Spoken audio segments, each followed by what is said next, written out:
Olá, eu sou o Giovanni de Souza. Hoje são 18 de janeiro de 2021, são 23 horas e 50 minutos. Lição 6 da classe de adultos. Santificação, comprometidos com a ética do Espírito. Hoje vamos falar um pouco sobre a questão da santificação e veremos algumas diferenças no decorrer da lição. Antes, porém, eu quero começar te dando as respostas do nosso questionário. Resposta número 1. A ideia predominante de santificação ou santidade no Antigo Testamento é de separação, tanto de pessoas como de lugares e coisas para o serviço sagrado. Resposta número 2. A santificação que ocorre de maneira instantânea, isso quando o pecador recebe a salvação em Jesus pela fé. Resposta número 3. Ao nascer, a criança continua o seu crescimento físico e mental, e isso se aplica também à vida espiritual. É o mesmo processo que ocorre no desenvolvimento do caráter do crente. Resposta número 4. Deus é santo e por isso exige santidade do seu povo. Resposta número 5. A ética cristã é um estudo sistemático sobre os princípios e as práticas do que é certo e errado à luz das Escrituras Sagradas. Trata-se da parte da teologia que estuda o padrão de conduta conforme a vontade de Deus. Texto áudio.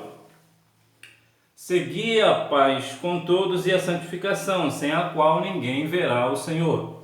Muitas pessoas dizem que o mais importante é o nosso coração e tantas outras coisas que as pessoas têm a tendência de falar por aí, pessoas essas que não professam a fé em Cristo ou não têm uma vida de prática cristã, da vida cristã.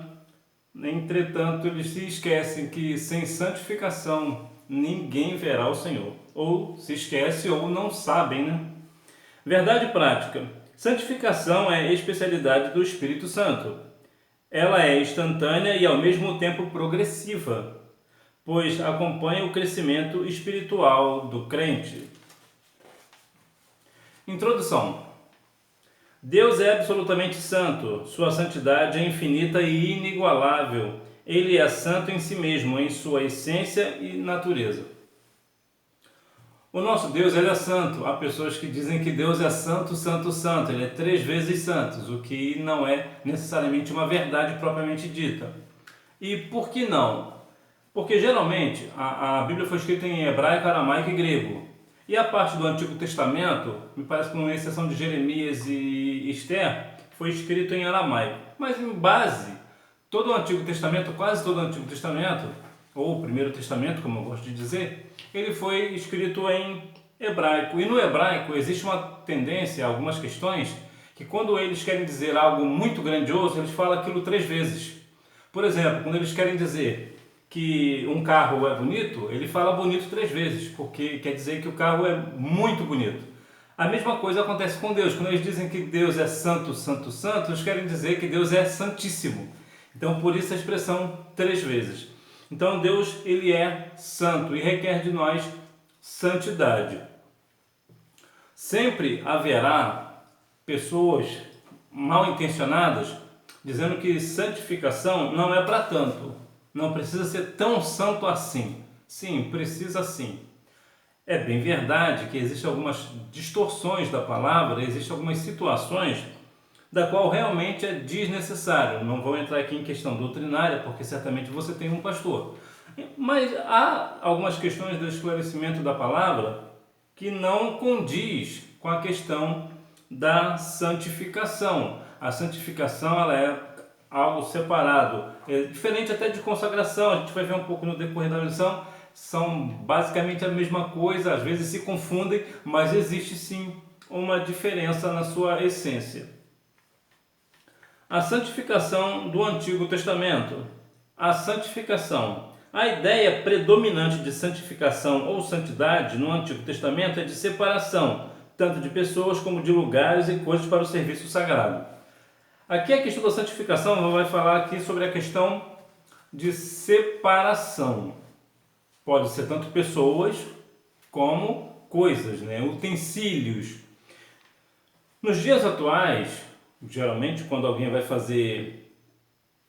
apresentar algo a Deus, um instrumento musical, por exemplo, o que se faz? Consagra ou santifica, né, o que seria o mais correto, santifica aquele instrumento para a casa de Deus. Isso quer dizer que ele foi santificado para as coisas da casa de Deus, na casa, no templo.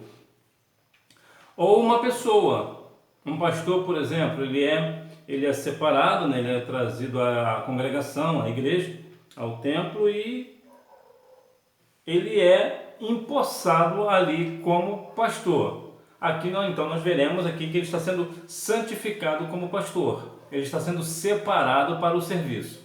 Então, isso aqui é para trazer para os dias atuais, para ficar algo claro.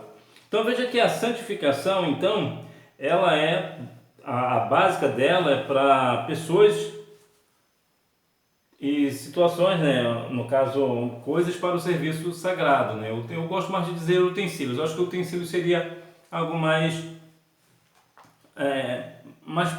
prático para dizer, né? O mais correto é coisas que dá uma ideia assim meia vaga. A igreja não tem coisas, a igreja tem utensílios, a igreja tem objetos, né, para a santificação. Eu acredito que seja mais é o ideal, né? Eu não gosto muito da palavra coisa nesse contexto, que parece que é algo sem valor. Então isso aqui é mais ou menos a ideia de santificação. A consagração, o termo consagrar significa investidura de funções sagradas. Em outras palavras, é dedicar-se ao serviço de Deus. Isso pode ser pessoas, coisas ou possessões. Então veja que a consagração, o termo já significa investidura de funções sagradas. Viu como tanto você pode falar consagração como santificação, que dá sempre a ideia da mesma coisa, mas no frigir dos ovos tem um pouco sim de diferença, bem pouca, mas existe. Aqui a santificação dá mais a ideia de separação e a consagração é mais de investidura de funções sagradas. A purificação. O termo taor, puro, limpo, derivado do verbo taer, ser limpo, puro, e kadosh, santo, do verbo kadash, pertencem ao mesmo campo semântico. Então a purificação vem da ideia de estar limpo. Por exemplo, aquela questão de um leproso que chegou diante de Jesus e disse: Senhor, se quiseres pode me tornar limpo. E Jesus disse: quero ser limpo. E ele foi limpo imediatamente. Aqui é um pouco diferente aqui a questão. Aqui é mais uma questão da pureza física, né? Nesse caso que eu falei agora é mais uma pureza física. Aqui na nossa lição a purificação tem mais a ver com o nosso caráter. Tem mais a ver com o nosso caráter. É claro que nosso Deus continua purificando pessoas da lepra, né? E aqui eu digo no sentido literal da doença, né? E não do pecado, mas eu digo da doença em si, né? A questão física, Deus continua purificando. Agora a nossa ideia aqui vem mais de caráter, né? Vem mais de purificar o nosso caráter, fazer de nós uma nova criatura, nós sermos limpos, né? Puro de coração, né? Síntese do tópico 1. O Antigo Testamento mostra que a santidade de Deus se originou nele mesmo. Ela é a plenitude gloriosa de sua excelência moral. A santificação do Novo Testamento. Uma obra da Trindade.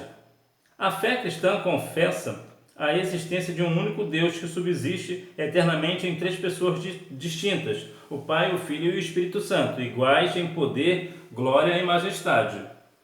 Há alguma dificuldade de certas pessoas de compreender como um Deus são três? Como é possível?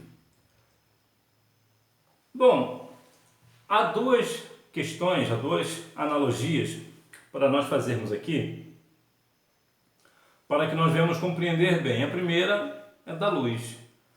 Você pode estar num ambiente que tenha 3 lâmpadas, mas a luz é a mesma. Você não consegue distinguir as 3. Aqui numa questão de distinguir visualmente, você não consegue ver de qual luz está vindo qual lâmpada, né? De qual luz está vindo a lâmpada, ou melhor, de qual lâmpada está vindo a luz. Ou também pode ser também a questão da água. Quais são os 3 estados da água, né? Sólido, líquido e gasoso, mas é a mesma água, só que em estados diferentes. Eu até gosto mais desta analogia, porque dá mais a ideia. Por exemplo, você pode dizer que o Pai, o Filho e o Espírito Santo, o Pai seria o estado gasoso, que é mais uma ideia de espírito, o Filho no estado sólido, que é aquilo que é firme, né, é sólido, né? E o Espírito Santo em forma de líquido, que é mais ou menos a ideia do Espírito Santo como óleo, por exemplo, como azeite. Então dá mais a ideia. Então eu gosto mais dessa analogia da água. Isso é uma questão que eu gosto mais. Mas você vê que a água pode estar em estado sólido, líquido e gasoso, mas é a mesma água. A mesma coisa é o Pai, o Filho e o Espírito Santo. Eles são um, mas com essências diferentes. Têm funções diferentes. Mas os três se tornam um, né? Que eu chamo do Deus Trino. Então, essa é a nossa fé cristã, né? A existência de um único Deus, só existe um Deus que está, no caso, subsistindo eternamente em três pessoas. Natureza da santificação. A santificação pode ocorrer de maneira instantânea, isso quando o pecador recebe a salvação em Jesus pela fé. Tem uma referência aqui, vamos dar uma olhada. Está aqui em 1 Coríntios, capítulo 1, versículo 30. Vamos ver o que isso traz para nós. 1 Coríntios, capítulo 1, versículo 30, nos fala assim: Mas vós sois dele, em Jesus Cristo, qual para nós foi feito por Deus sabedoria e justiça, e santificação e redenção. Então aqui dá a ideia de redenção, nosso Redentor. Então veja que a santificação, ela é um processo instantâneo e progressivo. Como pode ser isso possível? A santificação se dá assim que a pessoa aceita a Jesus como Salvador. A pessoa aceita a Jesus, não é que ela vai ser santa de uma forma geral instantaneamente, não é isso. Apesar que existem possibilidades, é possível. Mas geralmente a santificação ela vem assim: a pessoa aceita Cristo como Salvador e ali o Espírito já começa a trabalhar no coração da pessoa. Então a pessoa já deixa de fazer as coisas que fazia, ainda que demore um pouco para fazer, mas nota que a santificação já está ali. A santificação já trabalha nele, ele já começa a perceber as coisas que ele fazia e que agora ele não pode fazer mais, ele não deve fazer mais. Então ele já foi tocado pelo Espírito Santo, então ele começa um processo de santificação. E por que ela é progressiva, né? A santificação é progressiva? Porque ela é o resto da vida. Para o resto da vida nós vamos continuar vivendo em santificação. Nós precisamos todo dia nos santificar ao Senhor, todo dia nós estarmos em santificação para que assim nós não venhamos perder a nossa salvação. E por quê? Porque, como nós falei lá no início, no texto áureo, seguir a paz com todo e a santificação, sem a qual ninguém verá o Senhor. Ou seja, sem santificação nós não veremos ao Senhor. Nós não estaremos nas mansões celestiais se nós não formos e seguirmos essa santificação. A santificação ocorre na vida do crente todos os dias, por toda a sua vida, por toda a sua jornada cristã. Uma necessidade. Apesar de a santificação ser instantânea, ela é ao mesmo tempo progressiva. A salvação em Cristo é acompanhada de santificação e seu agente ativo é o Espírito Santo. Aqui eu já falei que apesar da santificação ser instantânea, ela também ocorre todos os dias, né? Até para o resto da nossa vida nós vamos sempre ser santos, né? Nós precisamos ser santos. Há um caso, por exemplo, na questão de Daniel, eu não lembro agora a referência, mas Daniel, a qual Deus, o próprio Deus deu testemunho dele, tu pode ver em Ezequiel 14:14, vê que certa feita perguntaram para ele: e aí, Daniel, você continua sendo o mesmo Daniel? Em outras palavras, ele estava dizendo o seguinte: Daniel, você continua sendo santo? Ou você já mudou a sua natureza depois de tanto tempo preso aí? Como você já mudou o seu proceder? A sua vida mudou? Você deixou o seu caráter mudou? Muitas das vezes as pessoas fazem isso conosco também. As pessoas perguntam para nós se nós ainda somos aquele cristão, aquele crente que continua firme na presença do Senhor, que continua salvo na pessoa de Cristo, né? Aquela pessoa que continua com o mesmo caráter. Então vemos que existe sim uma necessidade de nós estarmos na santificação, né? Uma necessidade todos os dias nós precisamos estar nessa luta, né? Que na verdade é uma luta. Eu não vou conseguir lembrar aqui a referência, mas depois eu deixo aqui na descrição para você conferir. Então veja que é uma questão que nós vamos sempre, né? Como diz lá 1 Tessalonicenses capítulo 5, versículo 23, que todo o nosso corpo, alma e espírito seja santificado ao Senhor. Então é uma santificação que nós precisamos compreender e viver essa santificação. Síntese do tópico 2. No Novo Testamento, a santidade é a semelhança do caráter de Cristo. A santificação aplicada ao crente, a comunidade de Jesus. Aqueles irmãos que vieram do paganismo são agora norteados pelo Espírito Santo, que vive neles e por isso renunciaram às práticas dos gentios. Vejam que pessoas que outrora faziam coisas de paganismo, viviam uma vida de idolatria e tantas outras coisas, agora são regenerados em Cristo, nova criatura, e agora pertence à comunidade de Cristo. Agora está entre nós, né? São os nossos irmãos e irmãs. Então veja que pessoas que renunciaram, e esta palavra talvez seja a palavra mais importante desta lição, que é renunciar. Porque muitas pessoas pensam que porque agora é cristão, vai viver uma vida de mar de rosa. Mas na verdade Jesus não prometeu uma vida fácil para nós. A nossa vida é uma vida de renúncia. Vemos exemplos bíblicos de pessoas que deixaram a sua vida para seguir a Cristo e teve sempre um final muito trágico ou um final muito difícil.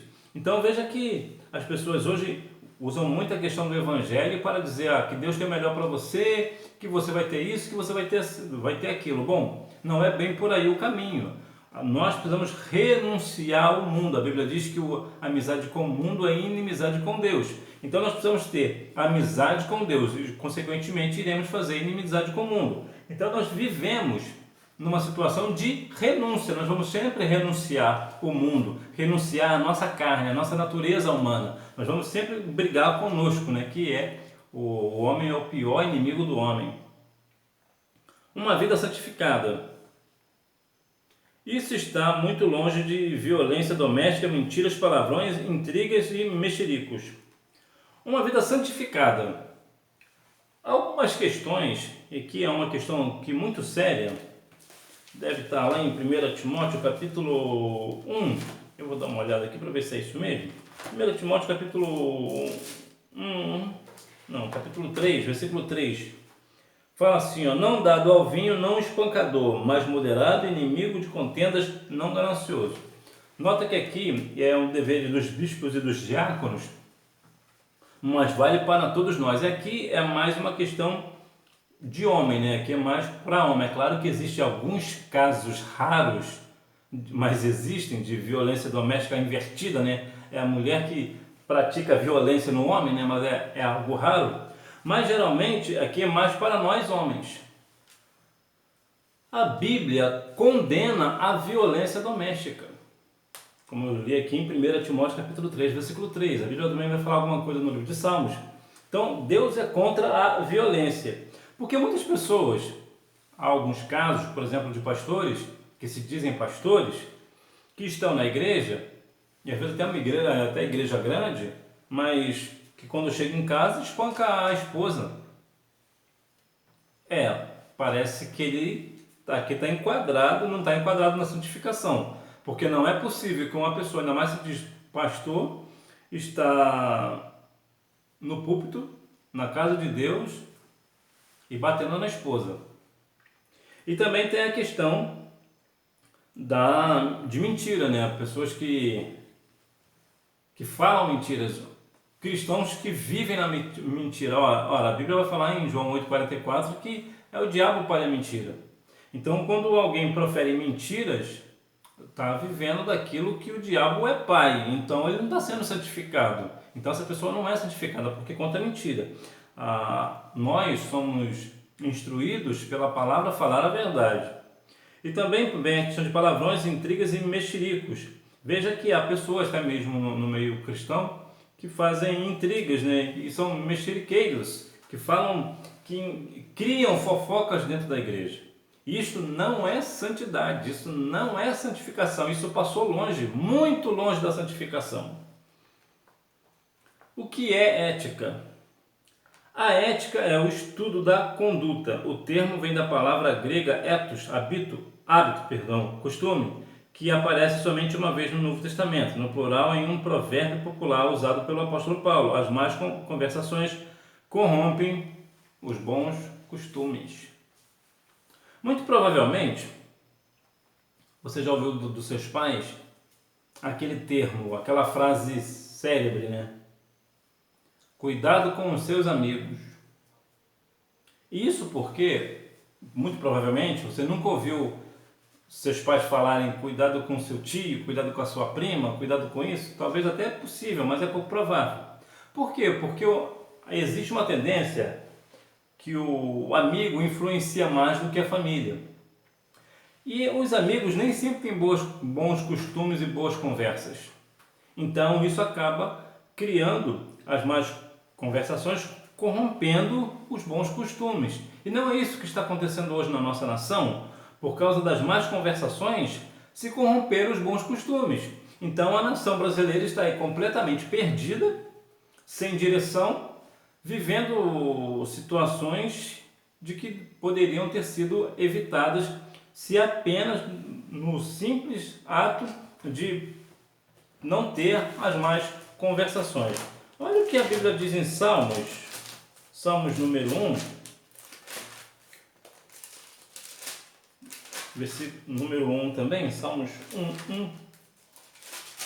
Fala assim: bem-aventurado o homem que não anda segundo o conselho dos ímpios, nem se detém no caminho dos pecadores, nem se assenta na roda dos escarnecedores. Então, os escarnecedores, o que eles estão fazendo? Estão escarnecendo, muito provavelmente, da palavra. E algumas pessoas cristãs, por falta de vigilância, acaba estando no meio dessa roda e fazendo e falando e dando ouvidos a esses tipos de coisa. Então, as más conversações corrompem os bons costumes. Então, vamos ter uma boa conversa cristã um com os outros, né? Viver uma ética cristã. Síntese do tópico 3. O Espírito Santo é a fonte de santidade, segundo o padrão de Jesus Cristo. Conclusão. Sobre a santificação, precisamos saber o significado, a sua importância, a sua necessidade. Isso evita confundir a santificação com regras externas típicas de religiões legalistas. A santificação é a marca de uma vida na plenitude do Espírito. Veja que a santificação, há pessoas que infelizmente acreditam que a santificação é somente seguir regras, seguir uma questão de, eu digo aqui de religião, aquela ética, eu vou dizer aqui, um estatuto da sua igreja, por exemplo, né? Isso seria uma questão legalista. Não é que seja errado você seguir o teu estatuto. O ponto aqui é, há igrejas, e isso aqui serve para todas as questões, né? Para todas as esferas, para todas as religiões. A religião, vou colocar assim, né? Não vou nem botar igreja, vou botar religião. Há religiões, e são muitas, que elas criam um padrão de leis. Então, se você cumprir aquela lei, você é salvo, não precisa de Cristo. Você só precisa fazer aquilo que está no caderninho, aquilo que está anotado no livrinho. Então, o livro que eu digo não a Bíblia, mas eu digo o livro da religião. Então, veja que isto é um engano, porque a santificação não vem dessa parte. A santificação é que nós venhamos estar separados para o Senhor. É diferente, é bem diferente. Há pessoas que aparentemente estão vivendo uma vida até correta, aparentemente, mas na sua essência está negando a Deus. Então nós precisamos compreender e viver a santidade todos os dias. Nós precisamos compreender que sim, é importante a questão do estatuto ou do regime interno, dependendo de como você chama na sua igreja, ou regime interno ou estatuto. Ou em alguns casos tem umas que têm estatuto, outros que têm regime interno, às vezes são separados, né? É mais raro, mas existem algumas. Então veja que é claro que você precisa também seguir esses padrões, mas isso não quer dizer que você é santo, você está apenas seguindo situações dos homens, ainda que algumas deles, alguns pontos sejam com base bíblica. Mas a nossa regra de fé e prática é a Bíblia e não o estatuto. A nossa regra de fé e prática é a palavra do Senhor. É nela que nós vamos nos santificar. É observando o que o Senhor requer de nós. É o que está na palavra. É isso que vai nos dar direção para a nossa santificação. Eu gosto de um texto que está lá em 2 Reis, no capítulo 4, você certamente já deve ter se dado conta de que eu vou falar do azeite da viúva. Eu gosto muito da parte, me parece, do versículo 5. 2 Reis, capítulo 4, versículo 5. Não, na verdade é o 4. Depois entra, fecha a porta sobre ti e sobre teus filhos. Deita o azeite em todas aquelas vasilhas e põe à parte a que estiver cheia. Eu gosto desse ponto porque para que nós venhamos compreender que quando nós somos santificados, nós somos como vasos. Aqui na questão do azeite da viúva, ela foi pedir vasos emprestados, não foi assim a história? Então o que acontece? O azeite foi derramado nela. O azeite, como para nós é o Espírito Santo, símbolo do Espírito Santo. Então aquele que estiver cheio do Espírito Santo, ele é colocado à parte. O que isso quer dizer para nós? Quando nós somos santificados, nós somos colocados à parte, e é aí que entra o valor do vaso. Então veja que nós precisamos ter uma santificação para que assim nós sejamos escolhidos, separados deste mundo, colocados à parte, estarmos separados e consagrados ao nosso Senhor e Salvador Jesus Cristo. Que Deus em Cristo continue abençoando a sua vida. Você tem uma boa aula, não deixe de ir à Escola Bíblica Dominical, até porque quem faz a escola é o aluno. Tchau!